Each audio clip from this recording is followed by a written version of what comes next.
So I'm here today with Karen R. Koenig. She's a psychotherapist, popular blogger, and an international award-winning author of 7 books on eating, weight, and body image. Her next book on self-talk and self-care will be published on January 2021.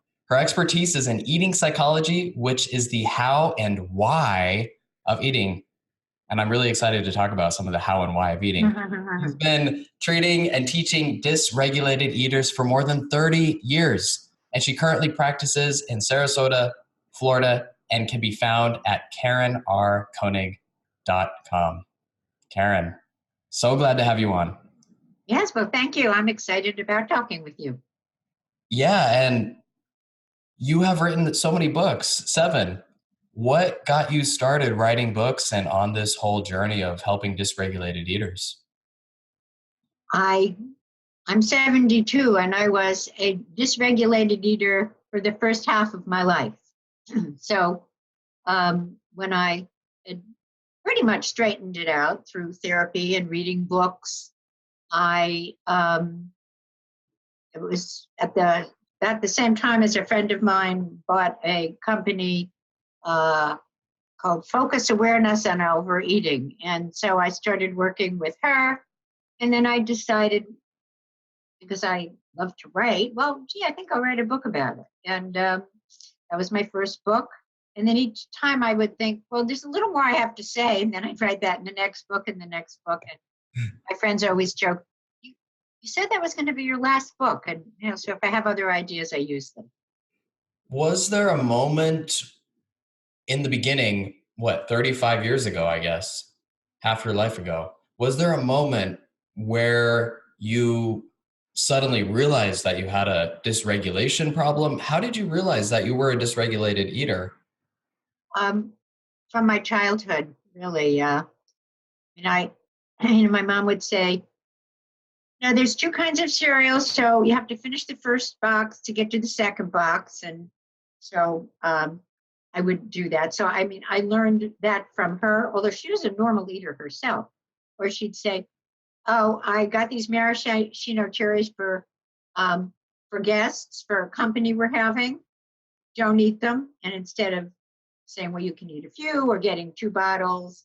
So I would do that, and then she'd be angry. So I figured I was not doing something right because I was yelled at about food. That, and my dad would sit with me reading the New York Telegram, his arms folded like this. I can just sit here all night till you're finished your food. So, and then I dieted, and then I binged, and I just knew something was not right. What were you doing the first half of your life, and what motivated you to switch into eating for the second half? I was an elementary school teacher and for 3 or 4 years. And then I moved from New Jersey to Boston, where I'd gone to school. And I did administrative work. I worked in advertising. I did some teaching work. I got involved in the teachers' secretarial union. So I was doing all sorts of different things. And then I decided I wanted a master's in education. So I got that. And I decided I wanted to be a therapist, which is what I think I wanted to be my whole life. So I applied to Simmons College and went to social work school and worked in for a methadone clinic. Worked there for 6 years and I loved it. And then I opened my own practice and started writing books and just focused more on eating. Although I have a general practice. I do lots of things. I do family and couples and depression, anxiety. But, this is my expertise. Yeah. You've done a lot, from like these master's degrees to these different advisory boards, from the Wall Street Journal to Women's Health. That takes a lot of it takes a lot of confidence to put yourself out there like that. And when you first started healing from an eating disorder, I doubt you had that confidence, although I might be wrong. I'm wondering what gave you the conviction to really pursue this path with what I see as like a tremendous passion. What what sparked that? Well, I think two things. One is I really want to help people the same way that I was helped. I mean, I know that the help is out there. People would just stop dieting, and then and focusing on weight loss, it makes it much easier. And so I knew if I am one of these people that if you tell me, well, this person did it, and I think to myself, well, is that possible for me? Then I'll just go try to do it. Um, I don't mind failure that much. I don't mind mistakes that much. Um, so um, I have a lot of drive and perseverance. So I don't know if it's confidence. I guess it comes out as confidence. Sure. It's sort of like, well, I'll try this. Let's see what happens. Which I feel like that's such an important attitude, the curiosity mindset when you're healing and recovering from dysregulated eating. You mentioned you got a lot of support.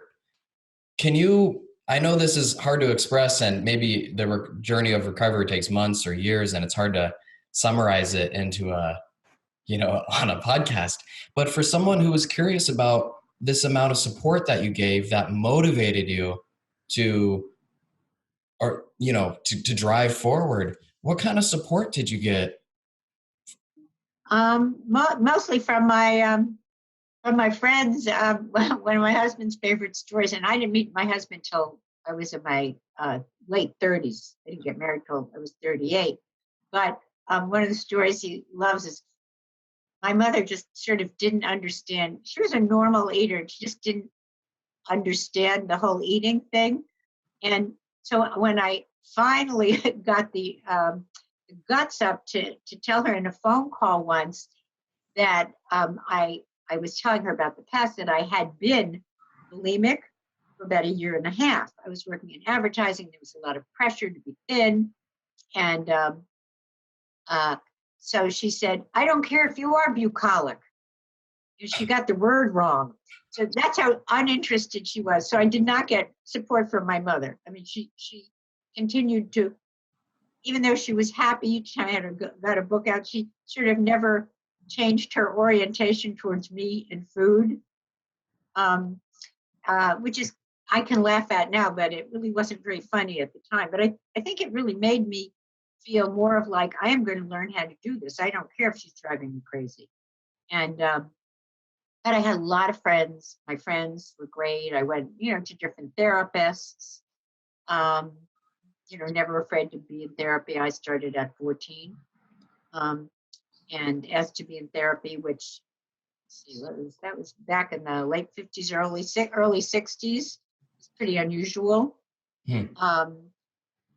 Read every book I could get. So I feel like if people could write about it and it made sense to me, well, I'll give this a try. They're saying it works. It can't be any worse than, binging and dieting.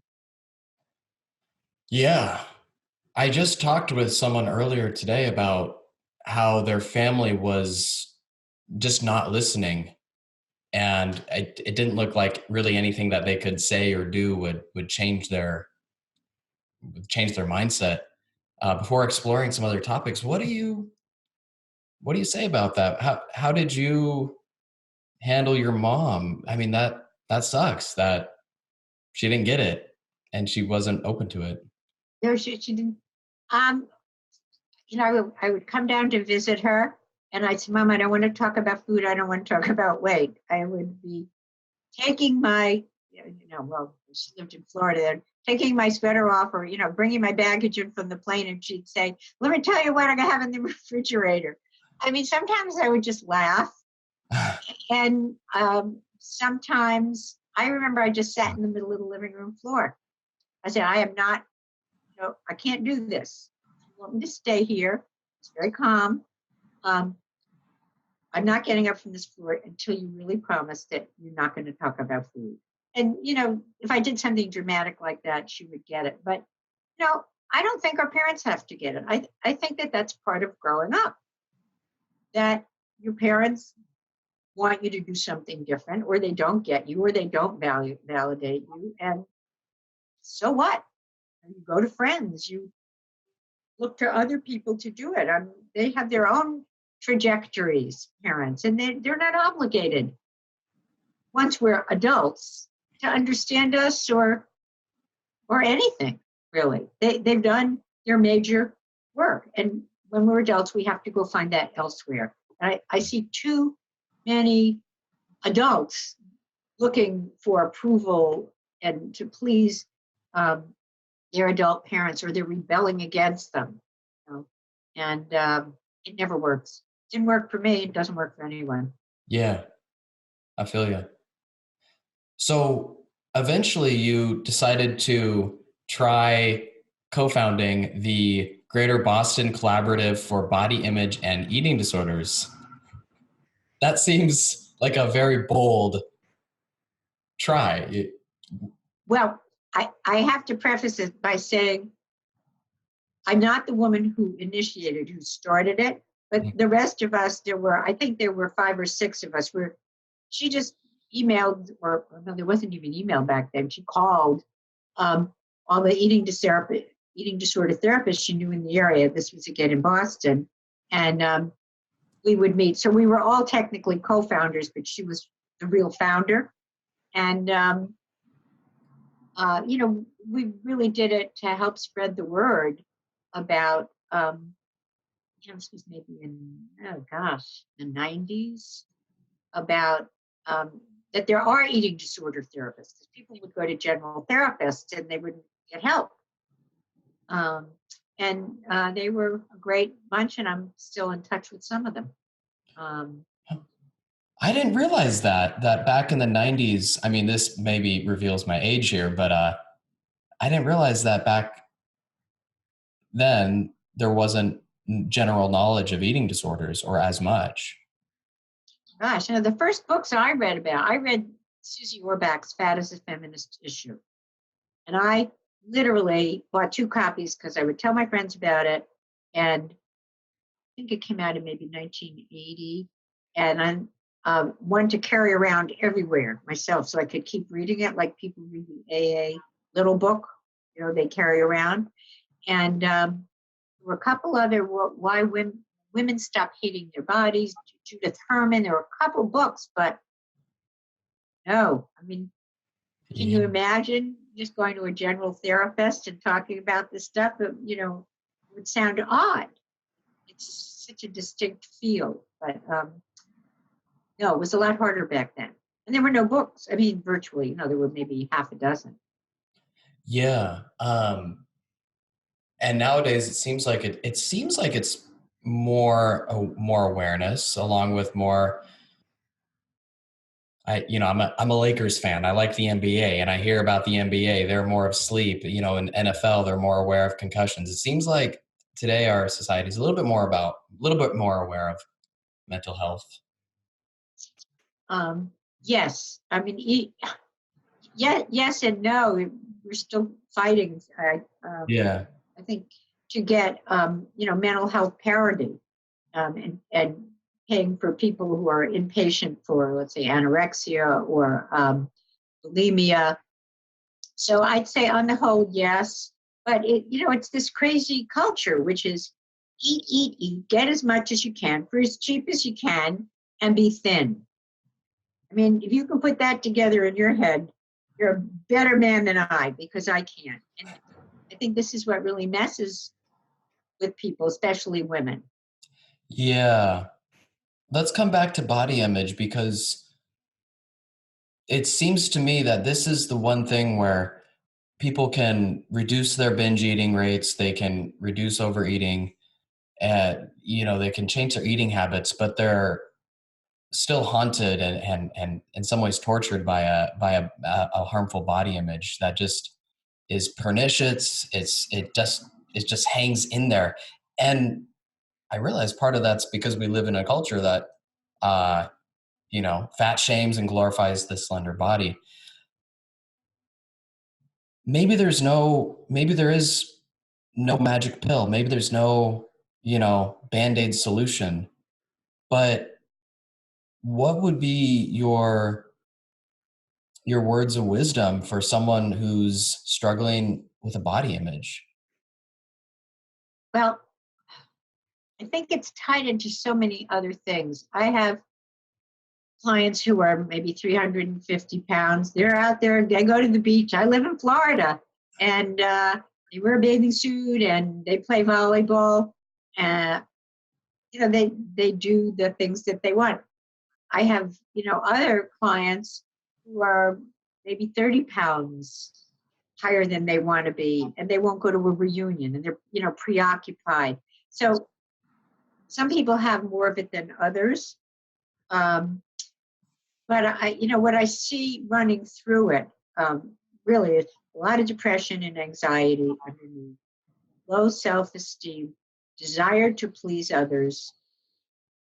I will say that I guess I was kind of fortunate. I didn't have a lot of wanting to maybe get my dad's approval, but not my mom's. So I would just sort of fight back about it, rather than go after it. And I think that was a pretty healthy trait, as it turns out. And a lot of people are still looking for approval or from society. And this is a really messed up society with bodies. We can fight for it, and we absolutely should. And the microaggressions are awful, around fat and fat shaming and weight stigma. My last book, Helping Patients Outsmart Overeating, that I wrote with a colleague who's an MD, that's what it's about. Doctors do it. Nurses do it. I mean, it's rampant in the medical professions. People will come in and patients will be told to put on a gown. It doesn't fit them. Or the chairs don't fit them. This is the society we have. We can't keep punishing people for it, and while therapists are trying to teach them self-compassion. Yeah. What we are scared of, we hate. What we're told is awful, we hate. We learn to hate, and we can't hate ourselves then.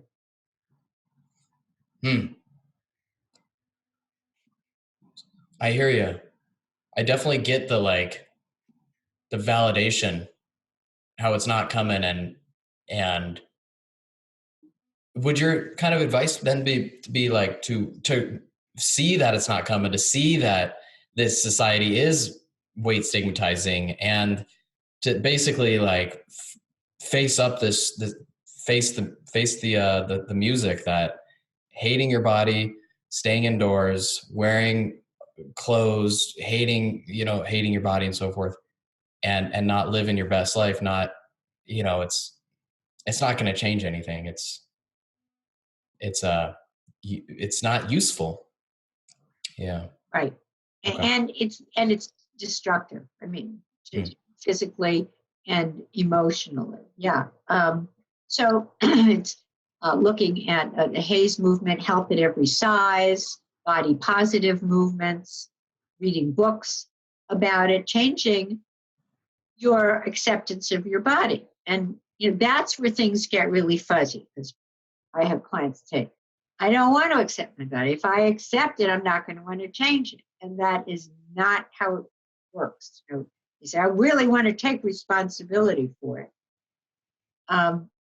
It's really complicated. So what I tell them is then just be value neutral about it and go make the changes that you want. If you are responsible, then you're going to have to make them, no matter what other people say, no matter how many buffets you get invited to. Do what you need to do, which to me is, learn the life skills you missed out on, have the personality traits that are going to help you grow and heal, not the ones that are going to prevent that from happening.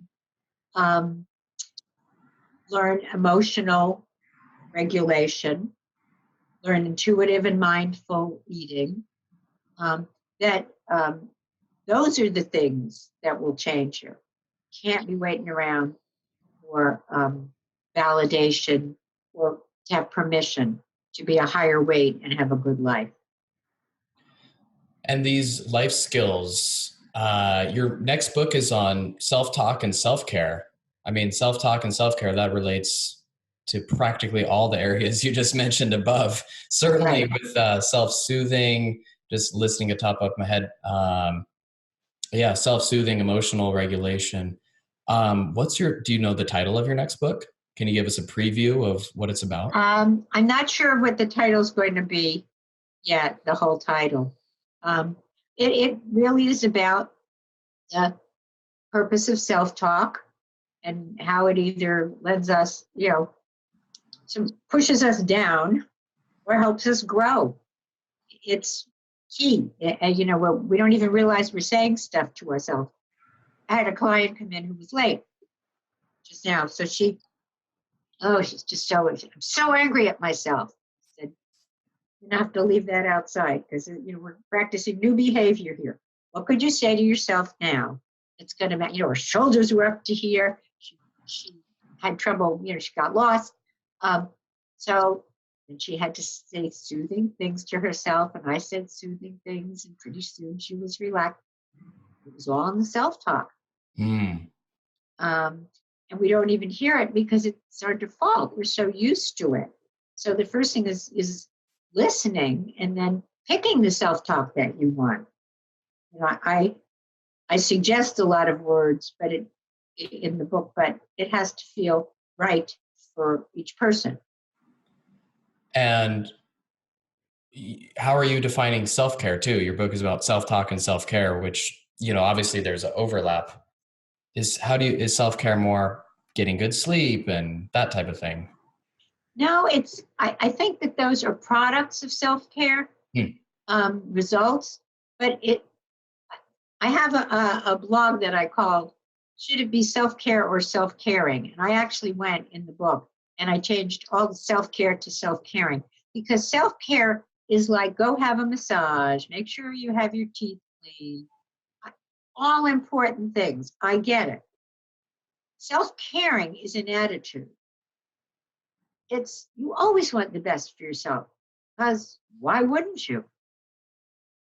And so I think of it as very, very deep, that has to do with self-love, self-worth, self-respect, self-esteem, that you lavish care on yourself, which is very hard for dysregulated eaters who are mostly oriented to taking care of other people. And one of the things that dysregulated eaters who are caregivers do is they give other people what they really want for themselves. Then they get pissed that they don't get it from the other people. And so taking that back and making it not, most of them grew up in childhoods where it was either or. One person's needs got taken care of or the others. But in adulthood, it's both. It's your needs, my needs, equal, balance. And it's really an intrinsic people. It's an intrinsic feeling for people. And when that happens, then everything comes out of it, because we take care of what we love. It reminds me of, I was studying at a meditation center one time, and the Zen master said, I think someone asked the Zen master, like, to what degree should we help others? And he drew a circle that went both ways, and we take care of others, and then others take care of us, so that we can take care of others, so that others can take care of us. But I know I can definitely relate to the people pleasing aspect, and the others taking care of us. Sometimes when we don't get what we want, we can be pissed off and all this other stuff. It's important that it goes both ways and not just people pleasing, which can be the default for so many people. And that it's value neutral. A lot of people they think self-care is selfish.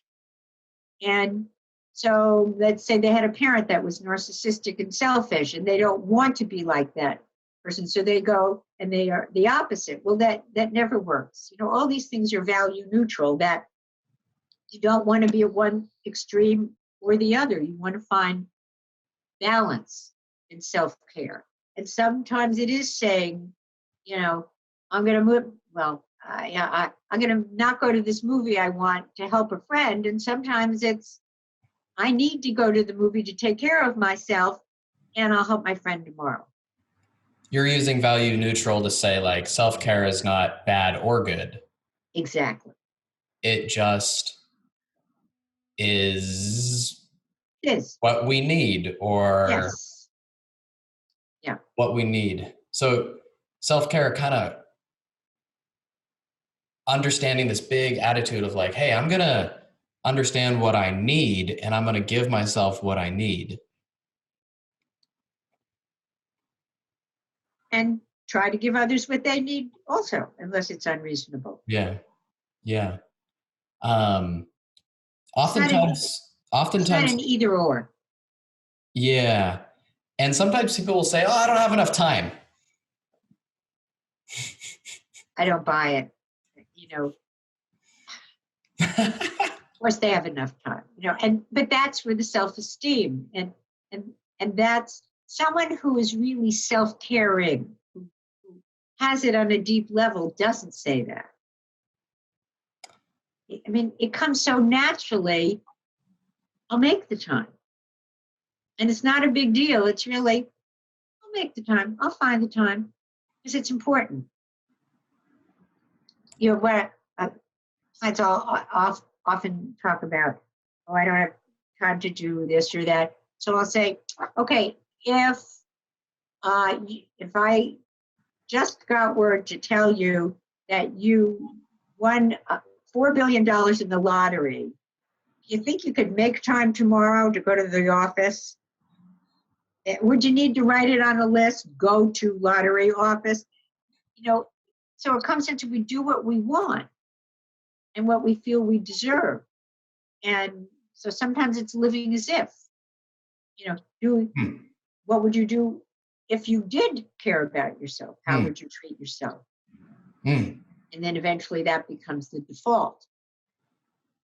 I like that, because you answered my question is, okay, well, what if someone has low self-esteem? What if you won $1 billion? What if you had high self-esteem? What if you were the person who had a great childhood, etc.? Yes. How would you be acting? And The then you power of act that way. imagination. Yeah. Awesome. So what's going on with your life now? You're writing this book. Are you still involved with these various advisory boards, and are you still publishing? Yeah, I'm writing an article, just hopefully finishing it for retirement and good living. Better living. I can't remember. It's online. And I write sometimes for Kevin MD, which is a medical website. I have a blog I want to start on that, and I think I'm doing my 4th draft of the book and trying to get my charts together. I'm not very tech savvy, and I can't draw, with a computer worth a hill of beans. So I'm trying to do that, and I'll do one more read through of the book before I have to give it to the publisher in January. Do you ever see yourself retiring? Well, I always, when I can't speak here or remember, because even now I have to look at my notes a lot more. And I mean, I can see a time when I feel that it won't be, I might not want to do it anymore. But then I'll just probably run support groups. That's in some ways a little easier. I love what I do. I love to write, and I love doing therapy. I volunteer. I have for about 5 years at our local women's center, and I do one afternoon of counseling there a week. So, maybe I would do more with them or less with them. I don't know, there's always plenty of hours doing, we have a lot of brownouts here. That was what you heard. Did you hear the buzz? I didn't. Oh, okay. The backup on the computer. We have a lot of brownouts. So I there's always many things I want to do, and I've done. I have not that I went anywhere with them, but I've written a number of screenplays and songs, and so at some point I'll go back to doing those, or maybe I'll do something else. I don't know. The only thing I really want to do that when I'm older is I took a sculpting class, and I want to do that just for the fun of playing with clay. Sounds fun. But life should be fun. I mean, I feel fortunate to have the privilege to be able to say that, and it is. Amen. Here's a personal question. Do you still occasionally, maybe in the most stressful, I don't know, once a year or whatever, does food struggles pop up? Or Less yeah, and less. No, I mean, believe me, if I binged, I would say I binged. Because I don't want to appear perfect. But the odd thing is, and I was telling somebody, I belong to a dinner meeting. We talk about politics and different things twice a month, and I've been going for years and years. So one of the guys in the group said, "Gosh, you eat the same thing every week." And I said, "Yeah, it's food. I mean, I like it." And he said, "Oh." And I know he's a good cook and he enjoys cooking. And it struck me, for so many years, the first half of my life, I was such a bad binge eater. I would just make myself sick, mind and body. I mean, I would eat like a quart of ice cream. And I'm telling you, the tallest I ever was 5'1". So, I'm a little person. I could eat a whole apple pie or a box of donuts. And food in that way was so important. That's where I got my pleasure from. And now I have so many other things that food to me is, I want it to taste good, but I really want it to be nutritious. And I eat chocolate every day. I like certain candies. I eat cookies. I have dessert if I want it. I just don't have the same interest in it. And I do think it's because so many other things get my dopamine going. But back then, they didn't. And so, it's that desire to play, to be unconscious, to have the alpha waves going, the endorphins. I think food is a poor substitute for that. And I probably just also don't have as many taste buds. A lot of people, I think they have more taste buds. I mean, food is good, but there's things I like better. And when you started developing these different passions for just living life, I assume you just put your feet in the water and jumped in and tried to find stuff you like to do, more or less. You kind of coming back to body image and stuff, but you somehow made a decision that this isn't going to hold you back, that I'm not going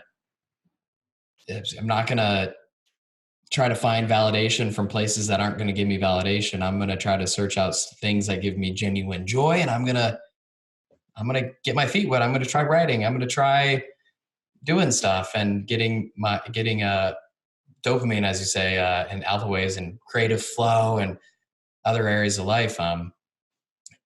Basically, if someone heard you and said, "Wow, I get a lot of pleasure from food. I wonder how I can broaden my outreach and get pleasure from other things," what would be your advice? Try them. Try them. Yep. Yep. Yeah, I mean, I really do as much as I can. I took tap dancing when I was little and on and off. I take 2 dance classes a week. And God, we have a great time. I mean, I'm an advanced beginner. I've been an advanced beginner for 50 years. I don't care. We have a wonderful time. I couldn't ask for a better way to spend an evening. Just go out and try things. What I find is people are so concerned about failure and mistakes. And I had to get past that myself to just say, if it seems like it's going to be fun, give it a try. Yeah, earlier in this conversation, you mentioned various personality traits, like in addition to self-care and emotional regulation, having a personality.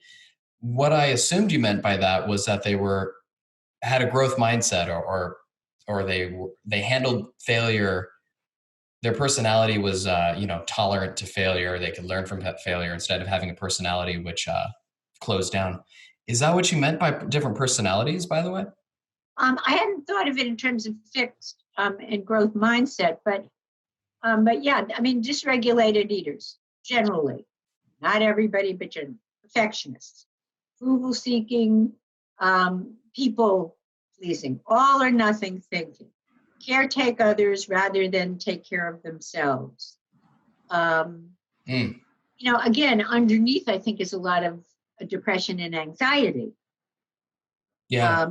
And trauma and trauma. So, I mean, they come by these things for good reason, but I think then it's important to add on to those. I don't want to take all of it away, but again, they're value neutral. That, to be curious, judgmental, that's the other. Curious, not judgmental. Persevere. Fail and learn how to fail and make mistakes. Not being shame-based, be pride-based. Wow, I tried it, good for me. I made a mess, but I tried it. Take the thing out, extract the thing that's going to give you pride rather than shame. I think patience. You must hear it too. How long will this take? Gee, I don't know. How long did it take, anyone to accomplish anything? It's very idiosyncratic. I can't give you a number, but it's saying it will come if I do this. Yeah. So those are the traits. Yeah, I feel you. And the validation one, standing up for yourself. Going into a little bit of conflict, doing the nonviolent communication and making your needs clear in a reasonable way. Yeah, absolutely. So as we kind of wrap up, I did have a few last questions. One was this app called Appetite, which is on Facebook. That is cool. I'm glad you like it. What got you to do that? I don't see many people with apps out there, so I thought that was very intriguing. Technology and as much as social media is perhaps harming people with, they look on their feeds and see only beautiful photos and so forth. But maybe technology can also help people. What are your thoughts on technology and the eating disorders? Let me just say a little about Appetite. It came about, I don't know, it's probably 10 years old. I can't even remember at this point because I didn't, I'm a therapist in private practice. I didn't have the money to spend for an app for like, an iPhone. So this was my middle ground way to do it. And that I think if people use it, they do get something out of it. So in terms of social media, you could not find anyone less interested in social media than me. I have a wonderful assistant who does my posts. I give her my blog. She posts them. This year, I finally learned how to post myself on Facebook. To me, I'd rather see a real friend call a friend. I have just so little interest in the competition. I'm sure there are good things, on it, but it's that same thing. It's what are you looking for? If you want the negative things, you're going to find them on social media. If you want the positive and the growthful ones, you're going to find that on social media. So I'm really not a great person to ask, because people will say, "Oh, did you see that on Facebook?" And I'll say, no. But I'm not your generation. Um, so I don't know, did that answer your question about It did, yeah. it? I love blogs. I love the idea that you can read about anything. Absolutely. I was kind of curious because, yeah, you're older than me. Yeah, but I have friends who are very into social media. Mm. My friend who always says, "Did you see it on Facebook?" is in her late 70s. Mm. Yeah. So So how does the app work, real quick? Just curious. I think you go to normally, or just Appetite on Facebook, and you fill in some questions and you answer questions. You can go there and it will give you a prompt. If you say, like, in the afternoon is my most difficult time with food, so maybe it will say, prompt me at 3 o'clock. I hope my recollection is right. It was a long time ago we designed it, to ask, what are you feeling? And it's really promoting people to be more what I call intentional and attentional, pay more intention and attention with food and feelings. Yeah, such an important part of this work is getting people to use their attention to connect with their body. Sometimes these empaths and people pleasers, and they're very empathetic outwardly, but ask them to feel something in their body, and it's just a skill that they're not used to. I love that question. I love that question. Well, it's Yeah. attunement. And then, Yeah. when you go to therapy school, that's a lot about attunement, and then doing your own work, your own work in therapy, to say, what am I feeling? And being able to go anywhere in your head or your heart to come up with that answer, whether it's pleasant or uncomfortable. And that's how you grow. And then that's how you teach other people to grow. And it's really not that scary.